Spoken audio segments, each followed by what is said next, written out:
Blessed morning po sa lahat ng ating mga kapatid. Sa pong mapagpalang umaga. Salamat sa Panginoon sa panibagong pagkakataon na Kanya pong pinagkaloob sa atin upang muli tayong magkasama-sama through social media. Magamit po natin na alulod ang social media upang tayo muling patuloy na magkaroon ng panahon sa ating pong pakikinig at pagbubulay-bulay ng salita ng Diyos.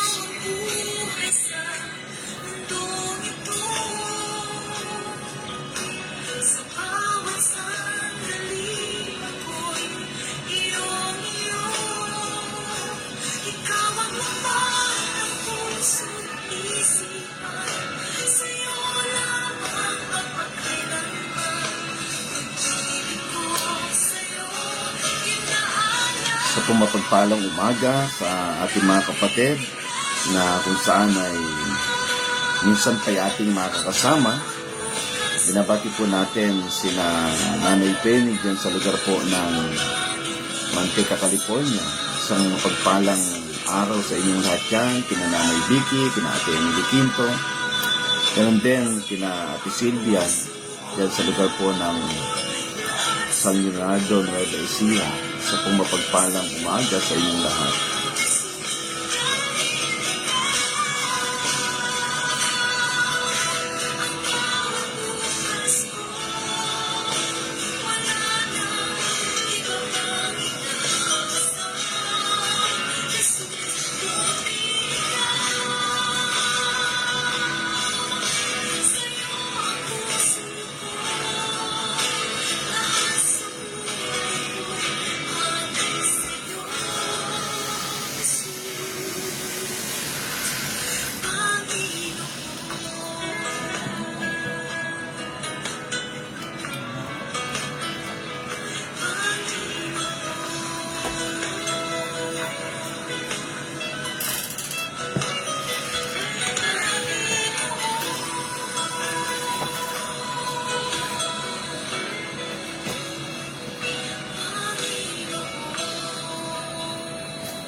Praise God. Salamat sa Panginoon.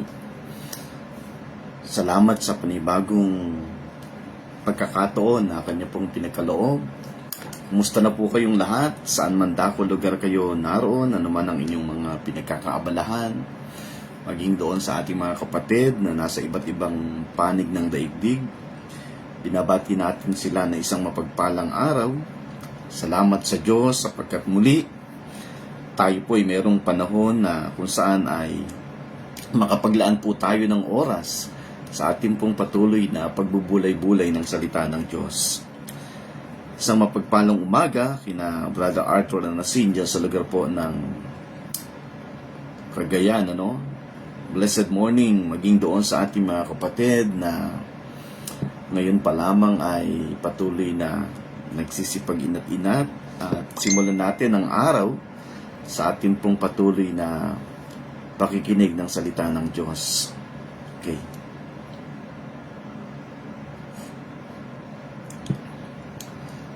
Brother June, dyan sa lugar po ng Winnipeg, isang mapagpalang umaga. Binabati natin sa oras na ito. Oni de la Cruz Oliveros, doon sa yung ating kabatchmate, na tayo po ay high school. Blessed morning.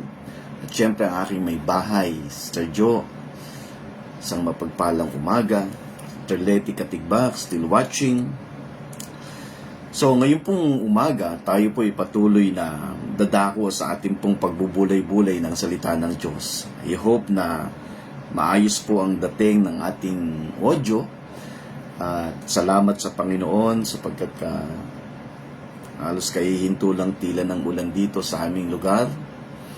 So doon sa ating mga kapatid na kung saan ay patuloy na nakakaranas ng hindi magandang panahon, ano? Hayaan po natin na patuloy po natin na i-enjoy lang yung bawat sandali na ating pong patuloy na nararanasan habang tayo po ay nandito sa daigdig na ito, no? Brother Leo Mitante, still watching dyan sa lugar po ng Muntinlupa. Pinabati po natin ang ating mga kapatid sa pamilya ng Araw Philippines. So ngayon pong umaga, muli tayo'y dadako sa ating napakagandang aralin na kung saan ay patuloy natin na pinagbubulay-bulayan. Kung di ako magkamali, nung nakaraan ay nabigyan natin ng pansin, yun pong may kinalaman doon po sa tinatawag natin na usapin ng kasalanan o yung tinatawag natin na sin conscious, ano? Napakaganda na makita natin kung ano po yung bagay na nais ng Panginoon. Kung meron mang bagay na nakikita tayo sa banal na kasulatan na nais ng Diyos, ay yun pong tayo ay magkaroon ng consciousness hindi doon sa kasalanan, kundi doon sa bagay na ginawa ng Panginoon. Sister Cherry Panin, ang ating kabatchmate, kaklasmate nung tayo po elementary, still watching. Sister Letty Katigbak. So, salamat po sa Panginoon, no? Tuloy po natin itong ating pong patuloy na pagbubulay-bulay. Kung kayo merong dalang banal na kasulatan, samahan po ninyo ako sapagat napakaganda na patuloy po tayo na magpakalago sa ating pong pagkaunawa at pagkakilala sa ating Panginoon, ano? Tandaan po natin, isang magandang bagay na lagi po nating uunawain. Ano ba yung bagay na ginawa ng Diyos sa buhay natin? Huwag po tayong masyadong maging conscious doon sa mga bagay na ating gagawin para sa Kanya. Una tigit sa lahat, dapat ay patuloy po tayo na magkaroon ng mithiin na maunawa natin yung mga bagay na ginawa niya para sa atin. Ano? Now, dito sa ating pong patuloy na pinag-uusapan, sapagat ito po ay merong kinalaman patungkol po doon sa the biggest single issue between God and man. Yan po ay isang napakaganda na pag-aaral upang patuloy nating maunawa ano nga ba talaga yung pinakamalaking issue sa pagitan ng Diyos at ng tao. Nung nakaraan, yung pong ating binigyan ng pansin ay walang iba kundi patungkol po doon sa tinatawag natin na sin consciousness. Nakita natin doon na kung meron mang bagay na ayaw ang Diyos, walang iba kundi yung ikaw ay maging conscious doon sa kasalanan. Sapagat ang isang bagay na gusto ng Diyos, kung meron man tayo na paglalaanan ng oras, ng panahon, or being conscious, walang iba kundi doon sa bagay na ginawa niya. Hindi doon sa kasalanan. Nakita natin noong nakaraang linggo, ano ba yung sin consciousness, Pastor? Sa isang simpleng pakahulugan, kapag tinignan natin, yung sin consciousness, it is a state of constant awareness of sin. Ito po daw yung isang kalagayan na kung saan constant awareness of sin. Alam nyo, makikita mo na ang isang tao ay napakataas ng consciousness niya sa kasalanan. Every time na siya lalapit sa Panginoon, laging ito yung laman ng kanyang isipan.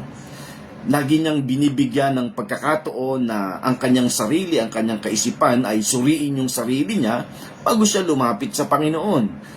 At ito pa nga yung isang bagay na mapapansin natin, may mga tao na sa tuwing siya'y lalapit sa Panginoon na lagi niyang bukang bibig, pangunahin niyang bukang bibig ay, Panginoon, pakalinisin mo ako. Ano? Sa banal na kasulatan, makikita natin, binabanggit ng Biblia that we are cleansed by His blood. Cleansed, that is past tense. Ano? Tayo'y nalinis na sa pamamagitan ng kanyang dugo, sa pamamagitan ng kanyang mga salita.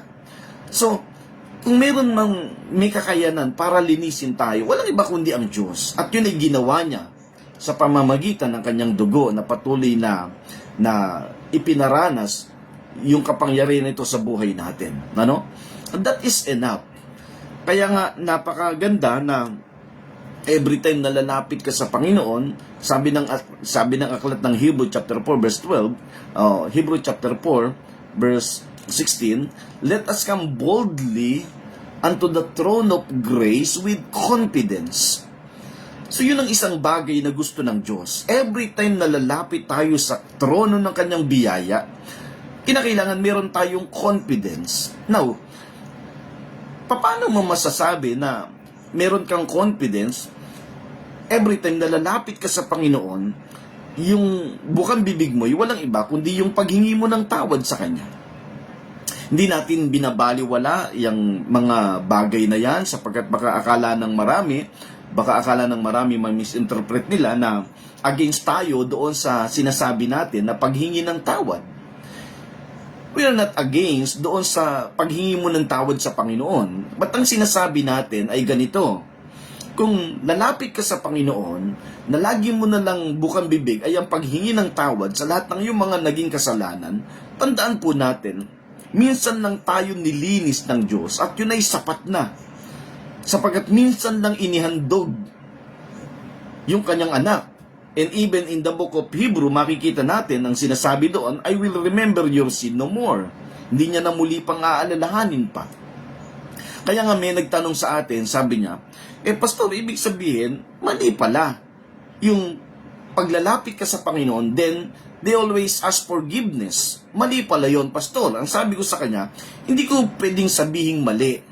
Ang sinasabi ko ay, tingnan mo kung ano yung may sense or wala. Kasi kung lalapit ka sa Panginoon, sa Diyos, yung lahat ng mga binibitawan mong kasalanan sa Kanya, lahat ng hinihingi mo ng tawad sa Kanya, lalo tigit sa lahat, kung yan ay paulit-ulit lang din naman, wala namang sense sa harap ng Diyos yan. Why? Kasi minsan Kanya nang pinatawad, minsan Kanya nang nilinis, and that is enough. Ang sabi niya sa akin, paano po yung gagawin ko pag ako'y nakagawa ng mali, ng kasalanan? Beti humingi ka ng tawad doon sa taong involved. Mas may sense yon. Kaysa naman every time na lalapit ka sa Diyos ka humihingi ng tawad. Ngayon, ang tanong, yung bang paghingi mo ng tawad doon sa taong involved ay kinakailangan mong pilitin?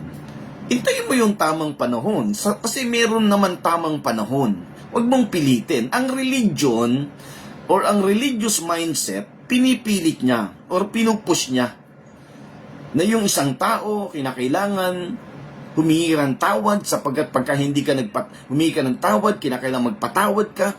Pag hindi ka nagpatawad, hindi ka patatawarin ng Diyos. Wala pong ganoon. Kasi ang pagpapatawad ng Diyos ay hindi nakabase doon sa bagay na ginagawa mo o ginagawa natin. Ang pagpapatawad ng Diyos ay nakabase sa ginawa ng kanyang anak. Yan po yung isang katotohanan. Now, tingnan natin ito, ituloy natin itong ating pinag-uusapan ngayong umaga. Binabati natin yung ating mga kakumparehan dyan sa lugar ng Malagasang, ang aking mahal na kumparing Dong sa Kilayan, maging doon sa ating mga kapatid na kung saan ay nakatune in ngayon dyan sa lugar ng Mindoro. At yung iba pa natin mga kapatid, namaya ay babatiin natin sila, no? Sapagkat matulin yung pag-flash sa screen, ano? Now, okay. Sin consciousness. Nakita natin doon kung ano yung pakahulugan doon sa isang simpleng salita ng sin consciousness. Sin consciousness is a state of constant awareness of sin. Every time na lalapit ka sa Panginoon, lagi ka na lang, ang bukang bibig mo ay walang iba kundi baka may nagawa akong pagkakamali, may nagawa akong kasalanan, no? Hindi mo na tuloy makita o ma-enjoy yung mga bagay na ginagawa ng Diyos o yung mga bagay na ginawa niya. Alam nyo, yan ay pwedeng gamitin ni Satanas bilang isang trap sa buhay ng isang mananampalataya na kung saan ay laging ilalagay sa isipan ng mananampalataya na siya isang makasalanan. Pwedeng gamitin ng kaawayan, ano? Hindi mo na ma-enjoy ngayon yung mga bagay na ginawa ng Diyos sa buhay ng bawat isa sa atin. Now, saan ba ito nagsimula? Ano ba yung makikita natin na sinasabi ng banal na kasulatan? O saan ba ito nanggaling? O yung tinatawag natin na sin consciousness? Saan ba ito nanggaling, pastor? Makikita natin, siyempre, pag tinignan natin, mula doon sa pagbagsak ng tao, Sapagkat ang sabi ng Genesis chapter 2, verse 25, kapwa sila hubad, gayon may hindi sila nahihiya. Aking mahal na kumparing Ricardo Bondok, still watching. In Genesis chapter 2, verse 25, and the man and his wife were both naked and were not ashamed. Kapwa sila hubad, gayon may hindi sila nahihiya. And then, pagdating doon sa Genesis chapter 3, verse 7, makikita natin, after na sila ay kumain ng bunga ng puno na ipinagbabawal ng Diyos, nabuksan ang kanilang kaisipan. Ang sabi doon, then the eyes of both were open. Nabuksan ang kanilang paningin, and they knew that they were naked. Nalaman nilang sila ay hubad. And they sewed fig leaves together and made themselves loincloths. Now, doon natin makikita na kung saan ang pinagmulan. Doon nagmula na ang isang tao ay naging conscious na saan? Doon sa kasalanan. Itutuloy natin itong ating pag-aaral na ito, no? And I hope na patuloy na ito'y maging maliwanag sa bawat isa sa atin. Kung meron po kayong mga katanungan, pwede nyo po akong i-PM mamaya, even habang tayo po ay nagsisipag nag-aaral, at atin po yung bibigyan ng pansin, no? Maaring hindi man dito sa ating pong live broadcast, maging sa personal, ano? Sapagkat meron tayo mga kapatid na kung saan ay nagtatanong sa atin, at pinibigyan naman natin ng maayos na paliwanag, ano? Upang patuloy na mas maging malinaw yung pong pagkaunawa niya sa bawat mga aralin na ating pong tinatalakay dito po sa ating pong live broadcast through FB. Now, sin consciousness, nakikita natin, no? Ang reliyon, ito yung isang bagay na mapapansin natin. Sabi doon, religion taught us that sin is the culprit that prevent us from fellowship with God to the unbelievers, and sometimes even to the believers, ano? Makikita natin na pagka sa usapin ng kasalanan, ito po yung malungkot na katotohanan. Sa pangangaral ng napakadami, makikita natin na kung saan kapag ang isang tao ay dumating doon sa punto na siya ay nakagawa ng kasalanan. Kasi yun ang isang bagay na mapapansin natin pagdating sa pangangaral ng marami. Ang mapapansin natin pagdating sa pangangaral ng marami, pagka ang isang tao ay nakagawa ng kasalanan, so sinasabi ng marami na ang Diyos ay galit. Una, tigit sa lahat, gusto ko pong linawin sa ating lahat, ano? Hindi ko po tinotolerate ang paggawa ng kasalanan. O hindi ko po tinotolerate ang paggawa ng mali. Never na nangaral tayo na tinolerate natin ang paggawa ng mali. Matagal-tagal na rin po tayo na naglalaan ng oras at panahon sa pangangaral ng salita ng Diyos, but never na tinolerate natin ang paggawa ng mali. Yan po yung una tigit sa lahat na gusto kong maging maliwanag sa bawat isa sa atin.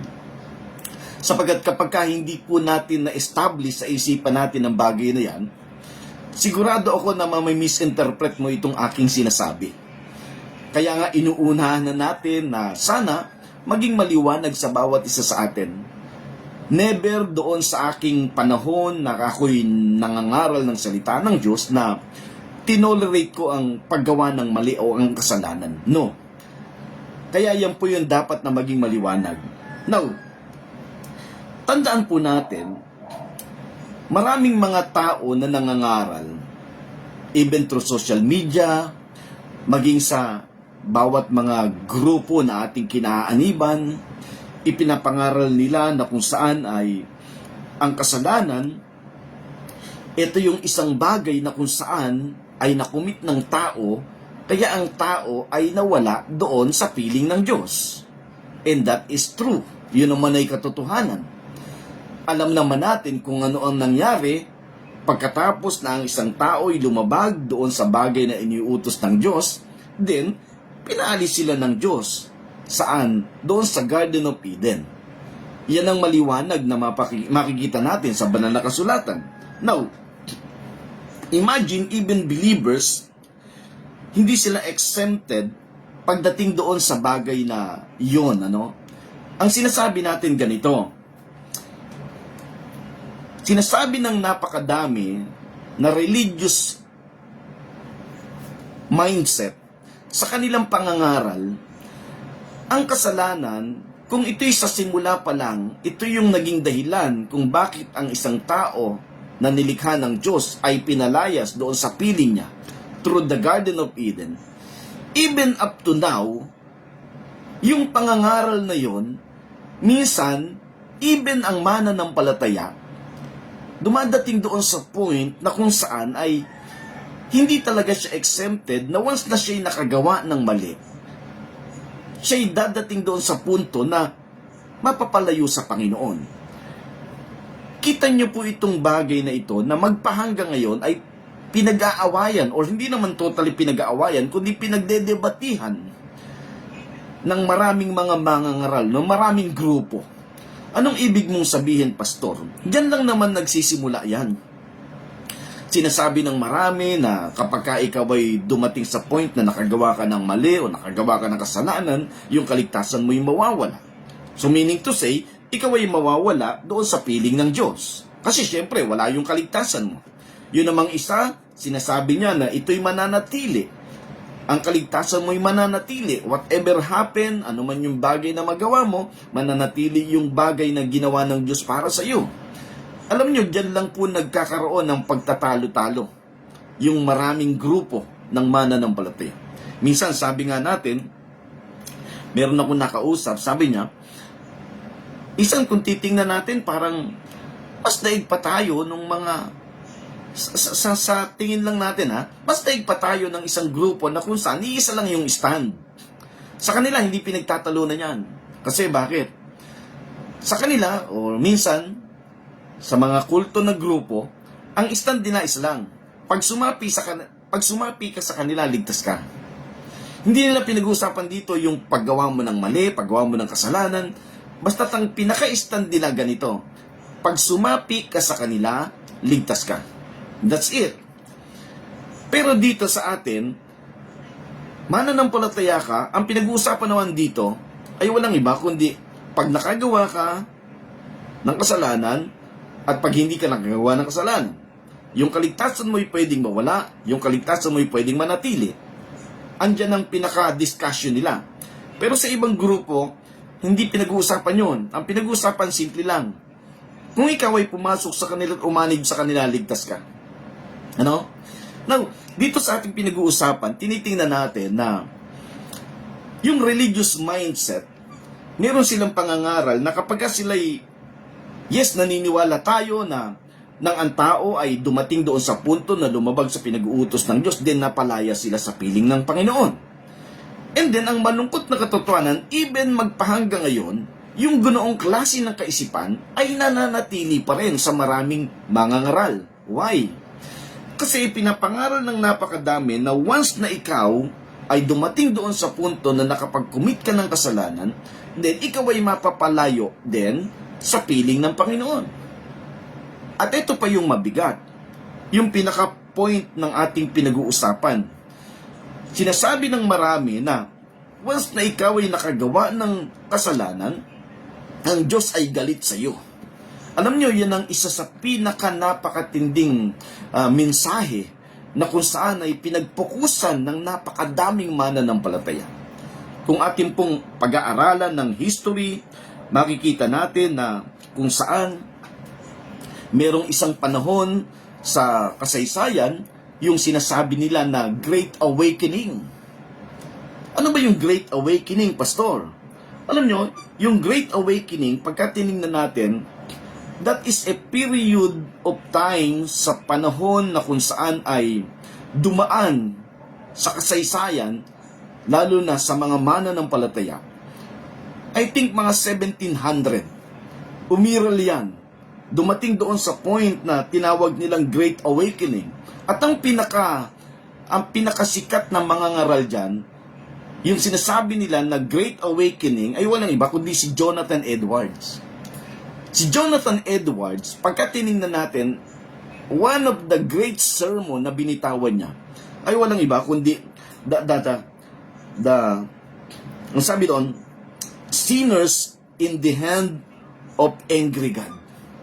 Iyan po yung pinaka highlights o yung po yung pinaka pusod ng pangangaral na kung saan ay talagang umabot sa napakadaming sitwasyon o kalagayan ng tao. Sinners in the hand of the angry God, Ang makasalanan sa kamay ng isang galit na Diyos. Alam nyo, hindi naman natin binabaliwala yung bagay na yan. Alam naman natin na talagang namang umabot yan sa napakadaming mga tao na kung saan ay talagang, kaya nga sinabi nila na Great Awakening. But tandaan po natin,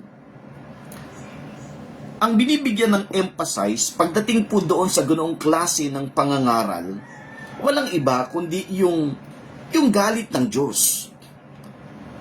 Mas binigyan ng pansin doon sa panahon na yon, sa pangangaral na yon na sinasabi ng marami na Great Awakening, walang iba kundi yung galit ng Diyos. Hindi naman natin yun binabaliwala, ano?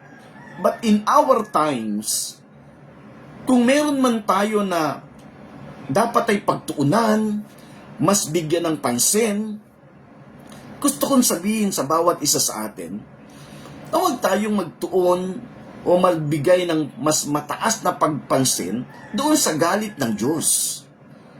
Tingnan natin yung kanyang pagiging mapagmahal. He is a loving God. Kasi kung sinasabi natin, yes, maaring nung panahon na yon, 1700, 1800, sinasabi nila na Great Awakening, sinners in the hand of angry God, isang makasalanan sa kamay ng galit na Diyos. Sinasabi nila na ang Diyos ay nagalit dahil nang si Eva at si Adan ay dumating sa punto na lumabag sila doon sa pinag-uutos ng Diyos. And then, pag tiningnan po natin, maraming inabot na buhay yon. Maraming nabuksan ng isipan, maraming mga tao na kung saan ay nakaunawa, na kapag ang isang tao ay nakagawa ng mali, ito ang Diyos, ito kalagayan niya, siya'y nagagalit, hindi naman tinotolerate talaga ng Diyos yung paggawa ng mali. But alam po ninyo, kagabi nga sabi ko nga, kung titingnan natin, yung ganoong klase ng pangangaral, that is a condemnation. Yan ang katotohanan. Kasi once na ang isang tao ay mas ini-highlight mo yung maling ginagawa niya, tandaan po natin, that is a word of condemnation. Ang sabi ko nga, bakit dumami? Yun ang isang tanong ko bakit dumami? Alam nyo, nakita ko sa banal na kasulatan, kung tayo po'y mayroong banal na kasulatan, samahan po ninyo ako. In 2 Corinthians chapter 3 verse 9, makikita natin dito, meron ditong binabanggit. Maganda po yung pagkakabanggit ng sinulat ni Apostol Pablo in 2 Corinthians chapter 3 verse 9. Okay.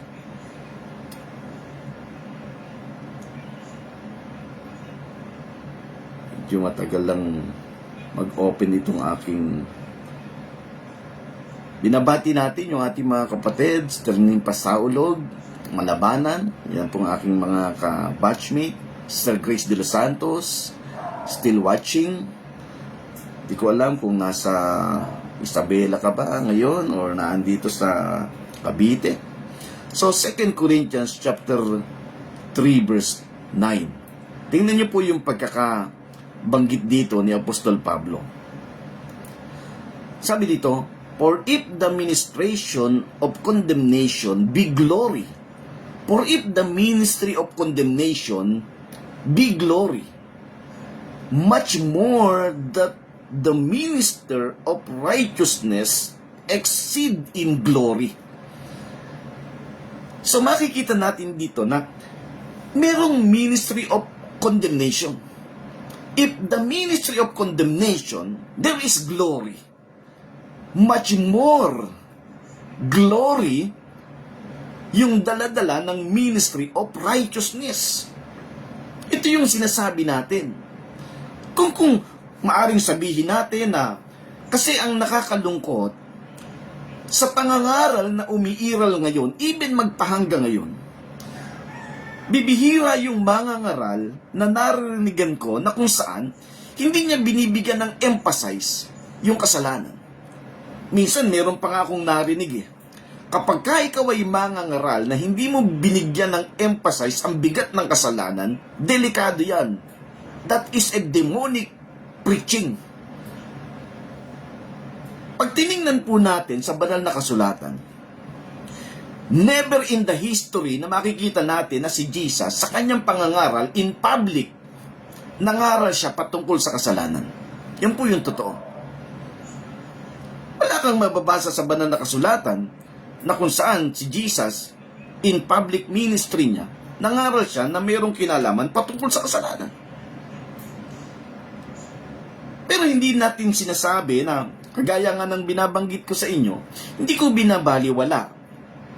Huwag nating ma-misinterpret na ako ay nagtotolerate ng kasalanan o ng paggawa ng mali. No. At ang sinasabi ko, kung ikaw ay nakapagpo-focus doon sa kalagayan na sinasabi natin na once na ang isang tao ay nakagawa ng mali, ang Diyos ay nagagalit, and then lagi nakapokus sa galit ng Diyos, magpahanggang ngayon, minsan yan ang daladala ng pangangaral, ang nakakalungkot niyan, even the believers ay kasama dyan doon sa bagay na yan. Kung titingnan natin sa banal na kasulatan, once na ikaw ay ibinilang na anak ng Diyos, hindi kailanman mararanasan mo ang galit niya. Kasi wala kang ibang pwedeng maranasan, hindi yung galit niya, kundi yung kanyang pagmamahal. Yan po yung katotohanan. Now, maaaring sabihin natin, nung mga panahon na yon, talagang sinabi nga ng kasaysayan, that is a great awakening, maraming taong pumilala sa Panginoon, pero ito po yung sinasabi ng Biblia. For the ministration of condemnation, be glory, meron ding daladalang kaluwalhatian. The ministry of condemnation. Minsan, pansinin po natin, noong mga panahon na ikaw ay una-una pa lang sa Panginoon, nakapakinig ka ng salita ng Diyos, and then, meron kang narinig na ikaw ay isang makasalanan, talaga namang nadama mo, nabagbag yung kalooban mo, lumapit ka sa Panginoon, humingi ka ng tawad sa Kanya, talagang tulo pa yung luha mo, yung lahat sa iyo, talagang merong glory.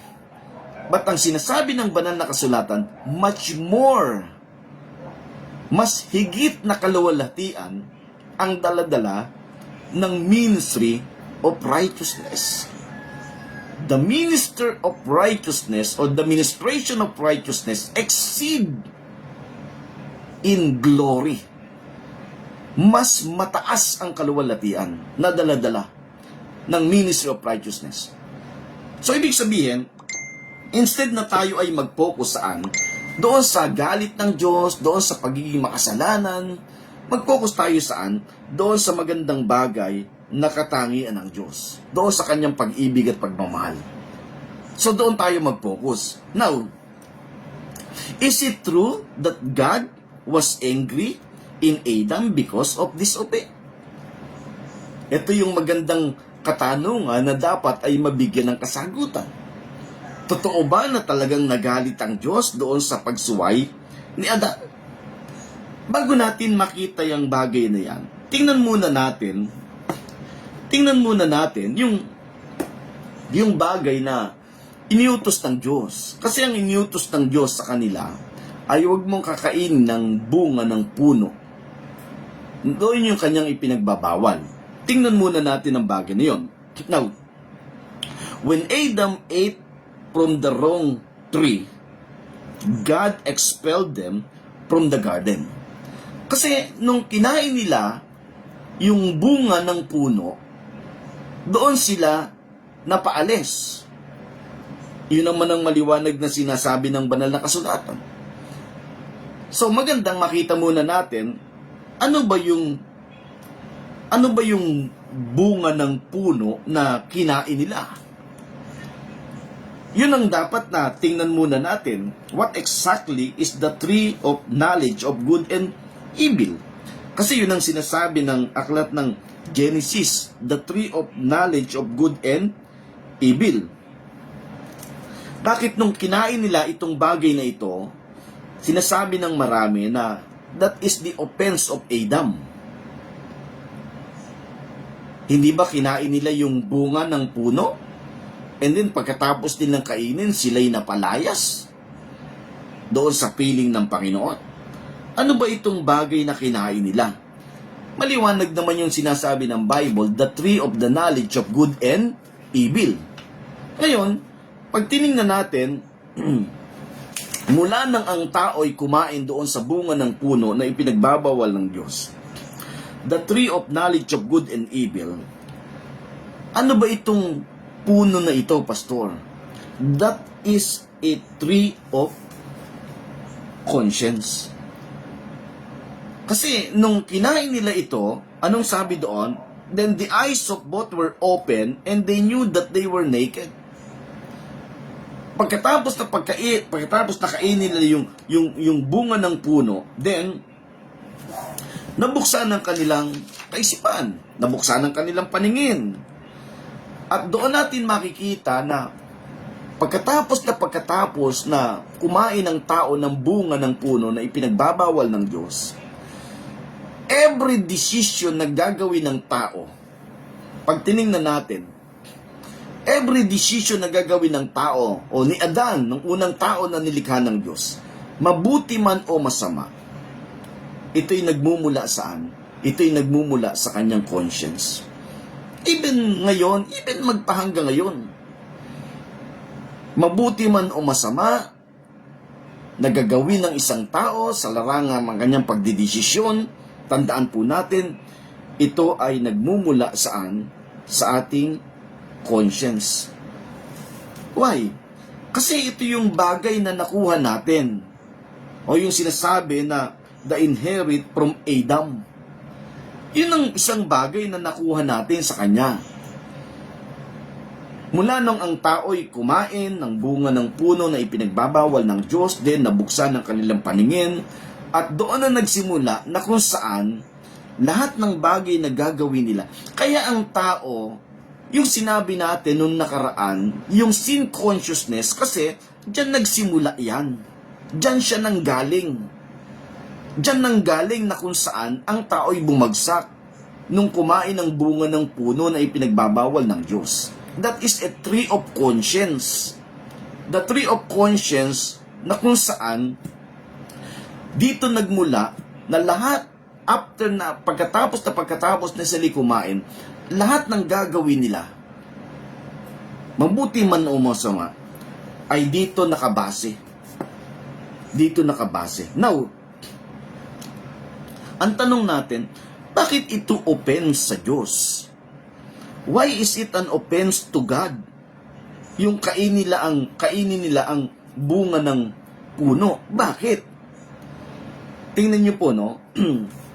Pag tinignan natin sa Genesis chapter 2, samahan po ninyo ako.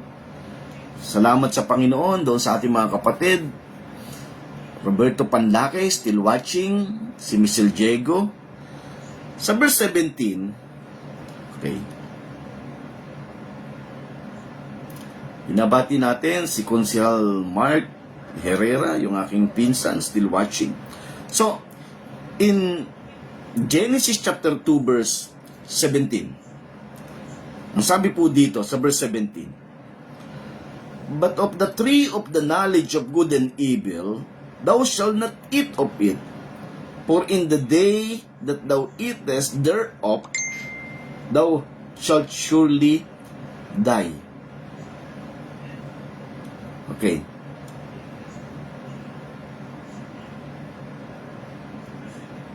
Okay. So, sige, no? Re-replyan natin ang aking pinsan mamaya after natin na mag-live, no? Dito sa ating pong broadcast ngayong umaga. In verse 17, sabi doon, but of the tree of the knowledge of good and evil, thou shalt not eat of it. For in the day that thou eatest thereof, thou shalt surely die. So dito, makikita natin yung command ng Diyos sa kanila. Ang sabi ng Panginoon sa kanila, the command of God is not to eat. Malinaw yung sinasabi ng Biblia na wag niyong kakainin. But ang malungkot, dumating doon sa point na kinain nila. No. Bakit ba ito masasabi ng napakadami na ito'y paglabag? Ito yung sinasabi namin, pinagbubulayan namin kanina. Bakit ba ito masasabi natin na paglabag? Ano bang paglabag na makita natin doon? Kinain lang naman nila yung bunga ng puno. Paano natin masasabi na ito'y paglabag? Bakit gusto ba ng Diyos na patunayan sa tao na kung saan siya lang talaga ang makapangyarihan sa lahat? Na hindi mo kinakailangan na dapat ako yung susundin mo, dapat ako lang ang may control ng lahat ng bagay dito. Ano ba talaga yung pinakabagay na makikita natin na kung saan, bakit ito isang paglabag na sinasabi ng napakadami? Kasi yun ang ating nakagisnan di ba? Dahil sa nilabag ng tao ang utos ng Diyos, then, nakaranas sila ng isang miserableng kalagayan. At yung paglabag na sinasabi doon ay walang iba kundi yung pagkain ng bunga ng puno. Ano ba ang makikita natin doon na paglabag na sinasabi? Dahil daw doon sa paglabag ay dumating doon sa point na kung saan ay ang Diyos ay nagalit. Ang Diyos ay nagalit sa tao. Sabi ko nga, kung titingnan natin, lalabas na nagalit ang Diyos sa tao, it's because doon sa sinasabi ng marami na ito isang paglabag or kasalanan or disobedience. Kung titingnan natin, dahil ang tao ay kumain ng bunga ng puno, and then sa pagkain nilang bunga ng puno, yun ang mahigpit na ipinagbabawal ng Diyos sa kanila, iniuutos ng Diyos sa kanila, huwag yung kakainin, and then dahil sa kinain ng tao, ibig sabihin, dumating sa point na ang tao ay nag-disobey. And then, yun ba'y maituturing natin totally na kaya ang Diyos ay nagalit sa kanila? Kaya ang Diyos ay dumating doon sa punto na kung saan ay nagalit sa pagkakasalang na i-commit ng tao dahil hindi sinunod yung iniuutos niya. Maring hindi natin babaliwalain. Maring sabihin natin, yes, yun naman ang talagang totoo, pastor. Paano natin masasabi na hindi naman yun naman talaga yung totoo na nangyari? Pero tingnan po natin maigi. Ano nga ba yung tunay na dahilan? Bakit nagalit ang Diyos?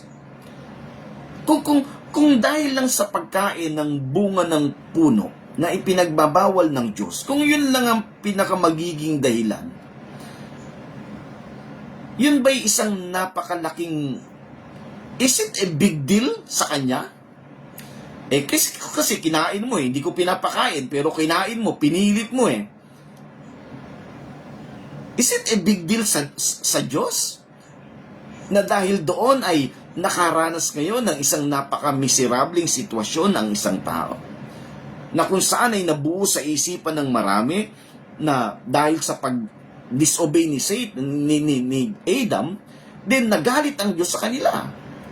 Kaya nga, maaring sabihin natin, maaring dito talaga nagmumula yung isang mensahe na sinners in the hand of angry God.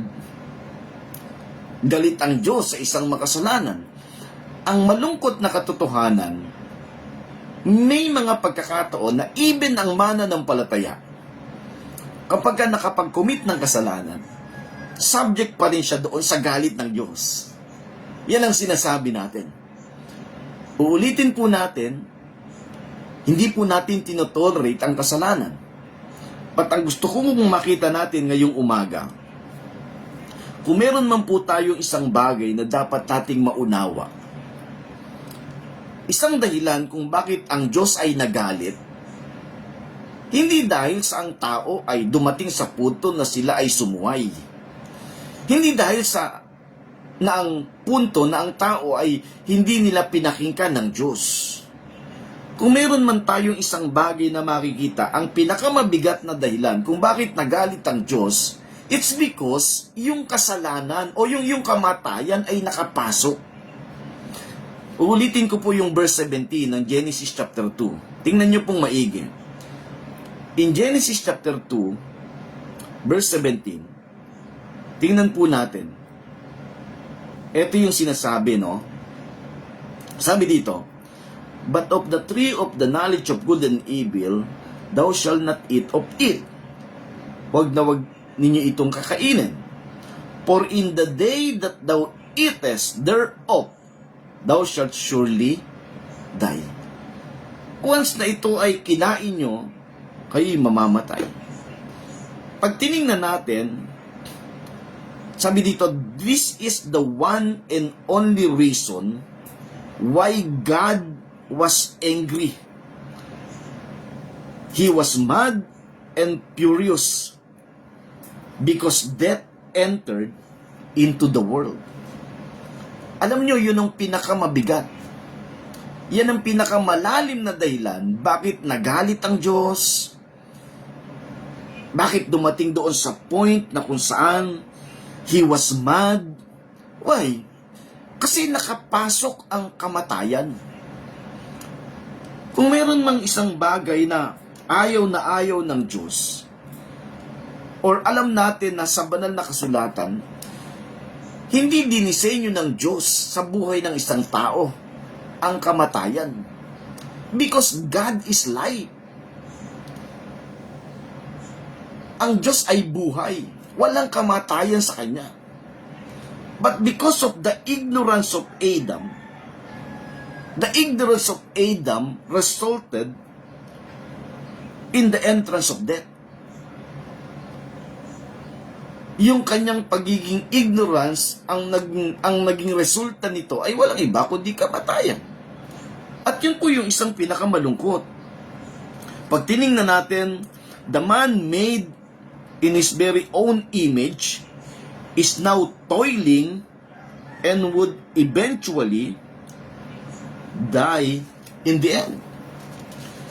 Kasi nang ang tao'y dumating sa punto, in Genesis chapter 3, kinain nila yung bunga ng puno, nagkaroon sila ng encounter doon sa ahas na kung saan ay ginamit, dinaya niya ang tao, pinagsamantala ng pagiging ignorante ni Adan, then nakakain ng bunga ng puno na ipinagbabawal ng Diyos, at doon nagsimula na nakapasok ang kasalanan, ang kamatayan. Nang pumasok ang kamatayan, ito po yung pinakamabigat na sitwasyon. Diyan nagalit ang Diyos.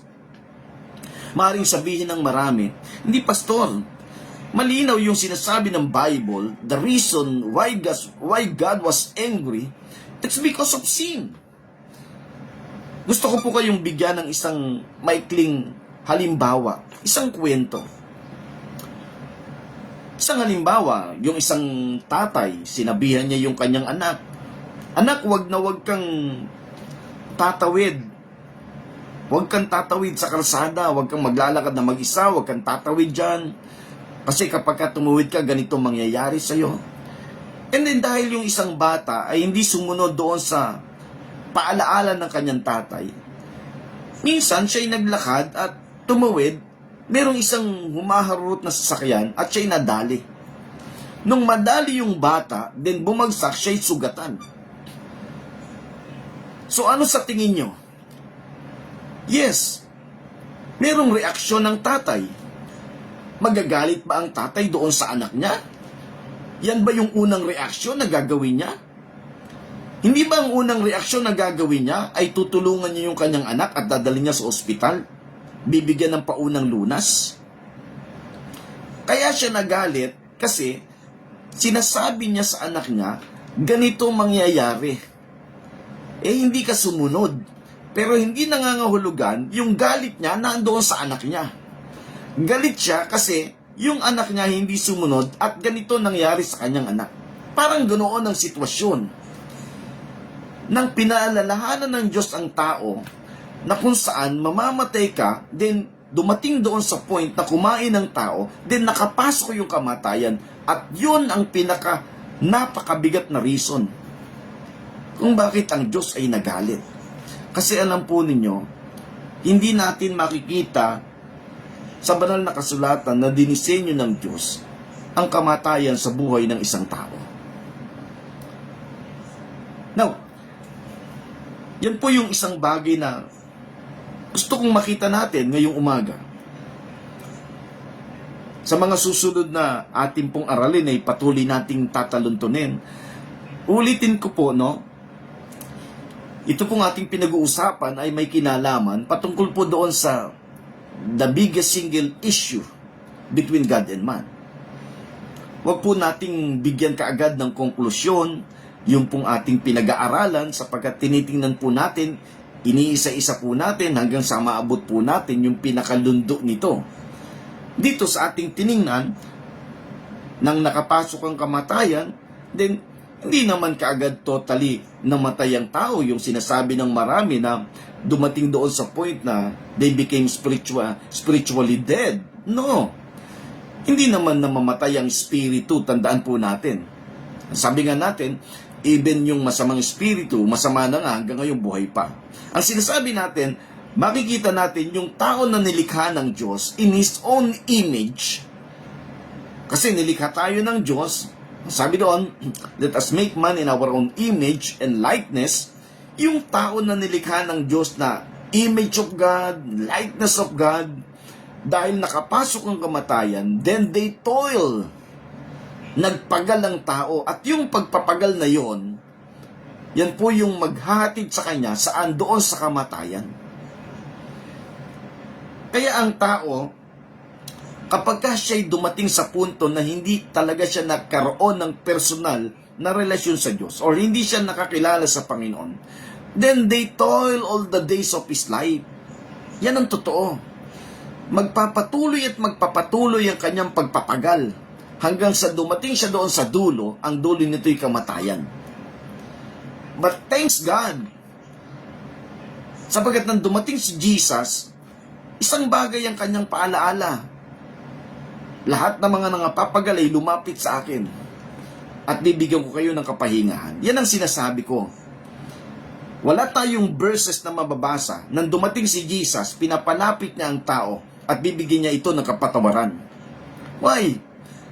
Kasi si Jesus lang naman ang makakaresolba ng problema ng bagay na yan. Hindi naman kayang resolbahin ng tao yan. At yung ginawa ni Jesus ay para yan for the benefits doon sa kanyang mga minamahal na anak. Sa banal na kasulatan ay meron tayong makikita, isang tagpo, hindi naman nag-aas ng forgiveness, pero pinatawad ng Diyos. Yung lalaking paralitiko, hindi naman siya humingi ng tawad. Pero andoon ang pagpapatawad ng Diyos. Why? Kasi nakalaan naman talaga yan para sa kanyang anak. Kung ikaw ay anak ng Diyos, unawain mo na makita mo sa iyong sarili that you are totally forgiven. Yan ang katotohanan. May kapatawaran na nakalaan ng Diyos sa iyo. Hindi ba pinatawad yung lalaki? Pero dito sa ating sinasabi, inaanyayahan niya ang tao at ang ibibigay niya, hindi naman kapatawaran sa kasalanan kasi yan naman talaga'y nakalaan para sa iyo.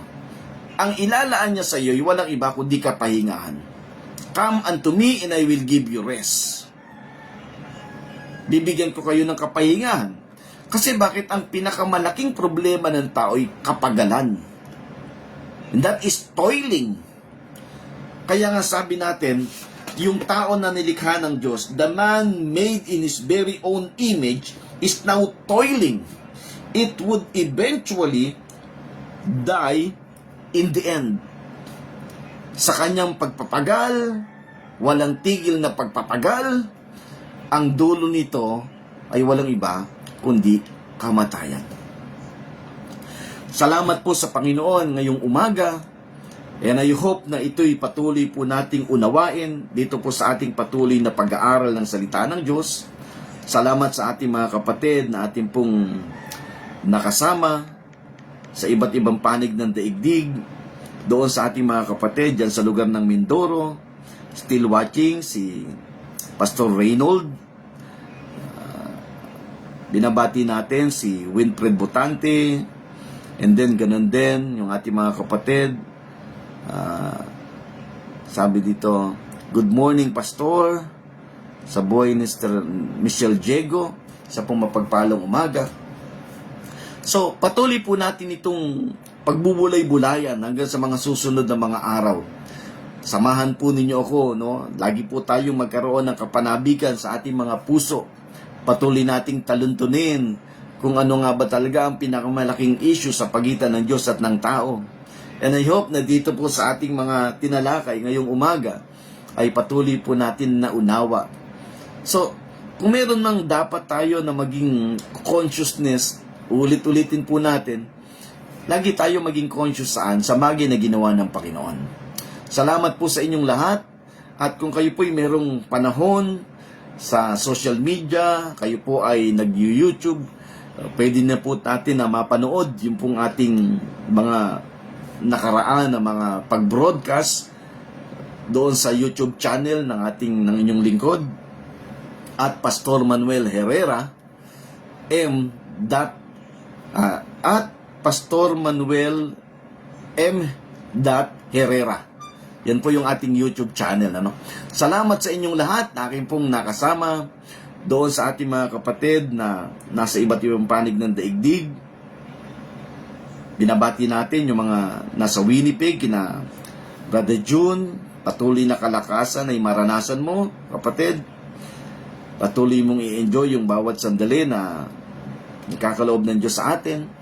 Binabati din po natin yung ating mga kapatid dyan sa lugar po ng Manteca, California. Muli, kina Nanay Penny, kina Nanay Vicky, kina Ate Emily Quinto, kina Ateng, kina Kuya Bonnie.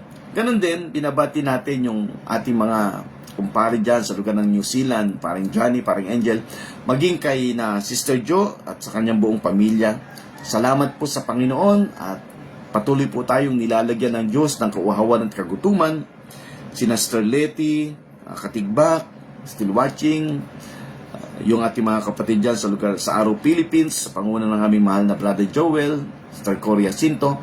Salamat po sa inyong lahat. At syempre ang aking may bahay, binabati din po natin ang aking Nanay Glo dyan sa lugar ng Malagasang, aking ate, yung lahat ng ating mga kapatid dyan sa lugar ng Malagasang, na kung saan ay yan po yung ating lugar na kung saan po tayo lumaki. Salamat sa biyaya ng Panginoon sa aming napakasipag na Kapitan Aldrin Progoso.